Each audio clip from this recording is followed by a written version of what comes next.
ಬೇಡ ಬೇಡ ಮಾಡ್ರಿ, ಚೆನ್ನಾಗಿ ತಿಳ್ಕೊರಿ ಗಣಿತಗಳನ್ನು. ತಿಳ್ಕೊಂಡ್ರಿ ಅಂದ್ರೆ ಭಾಳ ಸರಳ. ಹೆಂಗೆ ಭಾಗಾಕಾರ ಮಾಡಿದ್ರೆ ನಿಮ್ಗೆ ಗುರ್ತಾಗ್ತದ ಅನ್ನೋದು ಹೇಳ್ತೇನೆ ನಾನು. ಈಗ ಭಾಗಾಕಾರ ಕ್ರಿಯೆಯನ್ನು ಮಾಡ್ಬೇಕಾಗ್ತದೆ ನೀವು. ನೋಡ್ರಿ, ಮೊದಲು ಭಾಗಾಕಾರ ಕ್ರಿಯೆಯನ್ನು ಚೆನ್ನಾಗಿ ಇಲ್ಲಿ ಮಾಡ್ಕೋಬೇಕು. ಈ ಭಾಗಾಕಾರ ಕ್ರಿಯೆ ಅಂತಂದ್ರೆ ಹೆಂಗೆ ಮಾಡ್ಕೋಬೇಕು ನೋಡ್ರಿ.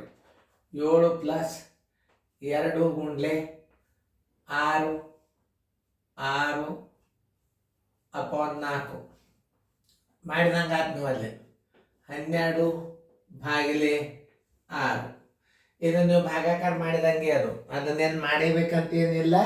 ಅದನ್ನು ನೀವು ಮಾಡಿದರೆ 2-3 ಅಂಶ ಬರ್ತದೆ. ಅದು 6/4 ಮುಂದೆ ಬರ್ತದೆ. ಅದು 6/4 ಅಷ್ಟೇ ಇಟ್ಕೊರಿ. ಈಗ ಈ ಭಾಗಾಕಾರ ಕ್ರಿಯೆಯನ್ನು ಮಾಡ್ಬೇಕೀಗ. 6 × 2 = 12 ಬರೋಬ್ಬರಿ. 7 + 2 × 6/4 -6 2 = 12 ನೋಡಿ. ಈಗ ಇದನ್ನು ಗುಣಾಕಾರ ಕ್ರಿಯೆಯನ್ನು ಮಾಡ್ಕೋಬೇಕು ನೋಡಿ. 2 × 6 ಸರಾಸರಿ 4. 2 1 2 2 2 1 2 3 ಬರೋಬ್ಬರಿ ಎಷ್ಟು ಬಂತು? 3/1 = 3. ಸರಿಯಾಗಿ ಹಚ್ಕೋರಿ. 7 + ಇದರದ್ದು ಎಷ್ಟು ಬಂದದ ಉತ್ತರ? 3 ಬಂದದ. ಆಮೇಲೆ 2. ಈಗ ನೋಡಿ, 7 3 10 7 3 10 ಪ್ಲಸ್ ಮಾಡ್ಕೊರಿ, -2 ಕಳಿಯಿರಿ = 8. ಆನ್ಸರ್ = 8. ಆನ್ಸರ್ = 8. ಅದನ್ನು ನೋಡ್ರಿ ಉತ್ತರ ಡಿ. ಈಗ ನೀವು ಇದನ್ನ ಭಾಗಾಕಾರ ಮಾಡಿದಂಗೆ ಇದು ನೀವು ಇನ್ನೊಂದ್ಸಲ ತಿಳಿಸಿ ಹೇಳ್ತಾನೆ. 7 + 2 × 6 ಮಾಡಿ ತಾಳೆ 4 ಇಟ್ಟರೆ ನೀವು ಭಾಗಾಕಾರ ಮಾಡಿದಂಗೆ ಮುಂದೆ ಮಾಡಕ್ಕಂತ್ರಿ. -12/6 ಈ ಕ್ರಿಯೆ ಮಾಡ್ಕೋಬೇಕು. 7 + 2 × 6 4 -6 2 12. ಈಗ ನಾವು ಗುಣಾಕಾರ ಕ್ರಿಯೆ ಮಾಡ್ಕೋಬೋದು. 2 × 6 ÷ 4 ನೋಡ್ರಿ ಎಷ್ಟು ಬಂತು ಉತ್ತರ? 3 ಬಂತು. 7 + 3 -2 7 3 10 -2 8. ಈಗ ಆ ಕ್ರಿಯೆ ಗಣಿತನ ಸರಿಯಾಗಿ ಈಗ ಇದನ್ನು 2 ರೀತಿ ಒಳಗೆ ಕಲಿಸ್ತೇನೆ ನಾನು. ಆವರಣಗಳನ್ನು ಬಿಡಿಸಿ ಚಿಹ್ನೆಗಳ ಆಧಾರದ ಮೇಲೆ ಗಣಿತ ಬಿಡಿಸೋದು ತೋರಿಸ್ತಾನು. 2 ರೀತಿ ಮಾಡ್ತಾನು. ಲಕ್ಷ ಕೊಟ್ಟು ನೋಡ್ರಿ. ಎಲ್ಲರೂ ಲಕ್ಷ ಕೊಟ್ಟು ನೋಡ್ರಿ. ಓಕೆ. ಈಗ ಆವರಣ ಬಿಡಿಸೋನು. ಆವರಣ ಎಲ್ಲಿ ಬಿಡಿಸ್ಬೇಕಪ್ಪ ಅಂತಂದ್ರೆ ಮೊದಲು ಇಲ್ಲಿ ಫಸ್ಟ್ ಈ ಚಿಹ್ನಕ್ಕೆ ಹೋಗ್ಬೇಕು ನಾವು. ಫಸ್ಟ್ ಚಿಹ್ನೆ ಇಲ್ಲಿದೆ ಚಾಲು ಆಗ್ತದಂದ್ರೆ ಈ ಒಳನ ಚಿಹ್ನೆ ಬದಲಾಯಿಸ್ಕೋಬೇಕು ನೋಡಿ. 6 - ಚೌಕಾಂಶ 6 ಪುಷ್ಪಾವರಣ 6 -1 ಪ್ಲಸ್ -6 -1 +3 ನೋಡಿ. ಈಗ ಪುಷ್ಪಾವರಣ ಬಂತು, ಚೌಕಾವರಣ ಬಂತು.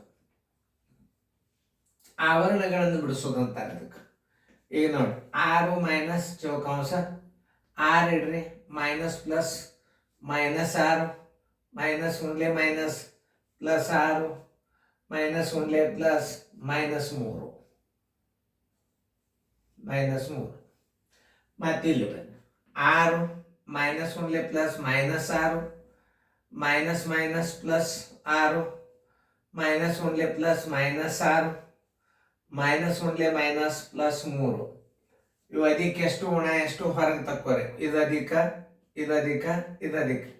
6 + 6 + 3 6 + 6 + 3 -6 -6 6 6 12 1 3 15 -6 6 12 = 3. ಆನ್ಸರ್ = 3. 15 12 ಆದ್ರೆ 3. ಉತ್ತರ ಸಂಖ್ಯೆ ಸಿ. ಆಮೇಲೆ ಇನ್ನೊಂದು ರೀತಿ ಒಳಗೆ ನಾ ತಿಳಿಸ್ತದೆ ನೋಡ್ರಿ. ಇಷ್ಟರಾಗೆ ಕೂಡ್ತದದು. ನಿಮ್ಮ ಪದ್ಧತಿ ಪ್ರಕಾರ ಮಾಡೋದು.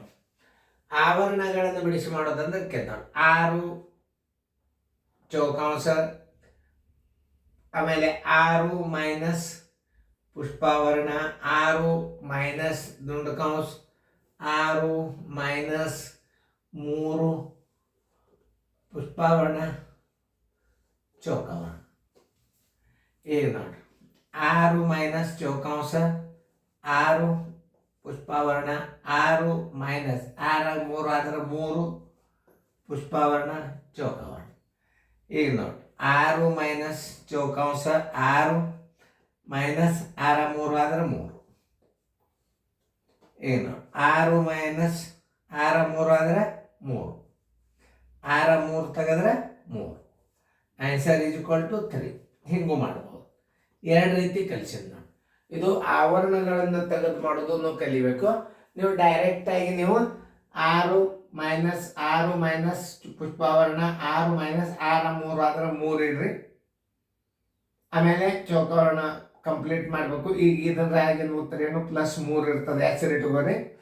6 ಮೈನಸ್ ಚೌಕಾಂಶ 6 ಮೈನಸ್ ಇದು ಇಲ್ಲಿ ಪ್ಲಸ್ ದೊಡ್ಡದ ಏನು ಬಂದ್ಬಿಡ್ತಲ್ಲೇ +3 ಬಂತು. ಈಗ ಮತ್ತು ಪ್ಲಸ್ ದೊಡ್ಡದೇ ಅದ. 6 ಮೈನಸ್ 6 3 ಆದ್ರೆ 3. ಈ ಪ್ಲಸ್ ಹೊರಗಡೆ ಬಂತಂದ್ರೆ ಮೈನಸ್ ಉಂಡ್ಲೆ ಪ್ಲಸ್ ಮೈನಸ್ ಆಗಿರ್ತದೆ. 6 3 ಕಳೆದ್ರೆ 3. ಚಿಹ್ನೆಗಳ ಬಗ್ಗೆ ಸರಿಯಾಗಿ ತಿಳ್ಕೊಂಡು ನೀವು ಮಾಡಿದ್ರಿ ಅಂತಂದ್ರೆ ಈ ಗಣಿತಗಳು ಇವು ಸರಳೀಕರಣಗಳು ಇವು ಸಣ್ಣ ನಿಮಗೆ ನವೋದಯಕ ಸೈನಿಕ್ ಸ್ಕೂಲ್ ಬೀಳತಕ್ಕಂಥ ಗಣಿತಗಳನ್ನ ಹಾಕಿದ್ರು. ಆಮೇಲೆ ನಿಮಗೆ ದೊಡ್ಡ ಸರಳೀಕರಣ ಆವರಣ ಬಿಡಿಸೋದೇನದಲ್ಲ ಈ ಬೋರ್ಡ್ ಸಾಲಲ್ಲ ಅಷ್ಟು ದೊಡ್ಡ ಇರ್ತಾವೆ. ಅವು ಮುಂದೆ ನಿಮ್ಗೆ ಜನವರಿ ಎಂಡದಾಗದು ಅದನ್ನು ಕಲೀರಿ. ಯಾಕಂದ್ರೆ ಅಭ್ಯಾಸ ಎಷ್ಟು ಕಲಿತೀರಿ ಅಷ್ಟು ನೀವು ರಿಸಲ್ಟ್ ಮೆರಿಟ್ನ್ಯಾಗ ಬರ್ತದೆ. ಚೆಂದಂಗೆ ತಿಳ್ಕೊರಿ ಗಣಿತಗಳನ್ನು. ಈ ಆವರಣಗಳು ಸಣ್ಣನೂ ನಿಮ್ಮ ಬಾಯದಿಂದ ಅಂಕಿಗಳು ಬರ್ತಕ್ಕಂಥ ಈ ಅಂಕಿ ಸಂಖ್ಯೆಗಳು ಇರುವುದರಿಂದ ಆವರಣಗಳನ್ನು ಹೆಂಗೆ ಬಿಡಿಸ್ಬೇಕು ಅನ್ನೋದು ನಿಮಗೆ ತಿಳಿತದೆ. ಮತ್ತು ಲೆಕ್ಕನೇ ಬಿಡಿಸೋದೇ ದೊಡ್ಡದಿರ್ತಾರೆ ಆವರಣ ಕನ್ಫ್ಯೂಸ್ ಹಿಡಿತದೆ. ಅದರ ಸಂಬಂಧ ನಿಮಗೆ ಹಿಂಗೆ ನೀವು ತಿಳ್ಕೊಂಡು ಮಾಡಿರಿ, ನಿಮಗೆ ಭಾಳ ಚಲೋ ಆಗ್ತದೆ. ಚೆನ್ನಾಗಿ ಫೇರ್ದಾಗ ಬರ್ಕೊಡ್ರಿ. ಉತ್ತರ ಸಂಖ್ಯೆ ಸಿ, ಉತ್ತರ ಸಂಖ್ಯೆ ಡಿ.